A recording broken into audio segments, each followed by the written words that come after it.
Assalamualaikum warahmatullahi wabarakatuh. Oke saudara, pada kesempatan kali ini kita akan mengangkat sebuah dialog hikmah dengan judul Kekalahan yang Membuka Jendela. Di ketika senja yang lain, angin datang lebih lambat dari biasanya dan langit seperti menyimpan luka. Di pelataran yang sama, sang murid kembali duduk bersila. Wajahnya menyimpan tanya yang tak biasa. Bukan soal dunia, tapi tentang rasa kalah yang ia sendiri belum mengerti. Lalu bertanyalah murid kepada gurunya, "Wahai guru, apakah kita harus menunggu jadi tawanan untuk bisa mengenal Tuhan?" Kata gurunya, "Tidak selalu, tapi seringkali manusia baru mencari Tuhan saat semua yang ia andalkan runtuh. Kita ini nak seperti rumah yang terlalu penuh dengan perabot dunia. Kadang Allah perlu menjatuhkan satu dinding agar cahaya bisa masuk." Kata murid, "Tapi mengapa ada orang yang menangis ketika kalah, sedangkan Nabi justru tersenyum saat melihat tawanan menangis?" Kata gurunya, "Karena Nabi tidak hanya melihat tubuh yang terikat, beliau melihat jiwa yang baru terbuka.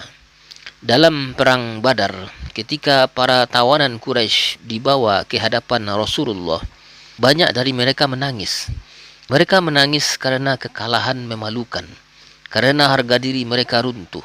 Tapi Rasul tersenyum, bukan karena bahagia melihat musuhnya tersungkur, tapi karena beliau tahu dinding dunia mereka telah roboh, dan itu bisa jadi awal cahaya menembus hati mereka.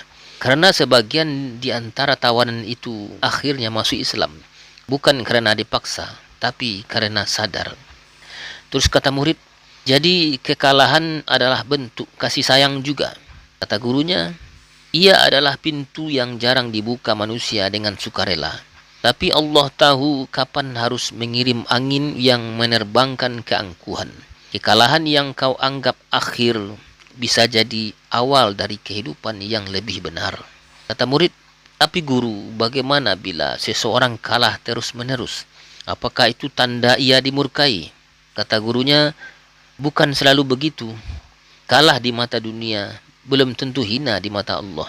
Bahkan sebagian nabi tidak pernah menang secara duniawi. Mereka dihina, diusir, dibunuh. Tapi di sisi Allah, mereka adalah para pemenang yang tak tertandingi. Karena kemenangan sejati bukan di medan perang, tapi di medan kesabaran." Kata murid, "Guru, bagaimana aku tahu aku ini sedang menang atau kalah?" Kata gurunya, "Kau menang jika pertanyaanmu lahir dari kerinduan, bukan dari kebingungan.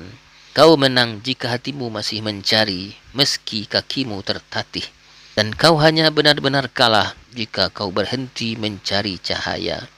Oke saudara, demikian penyampaian kali ini. Semoga bermanfaat. Assalamualaikum warahmatullahi wabarakatuh.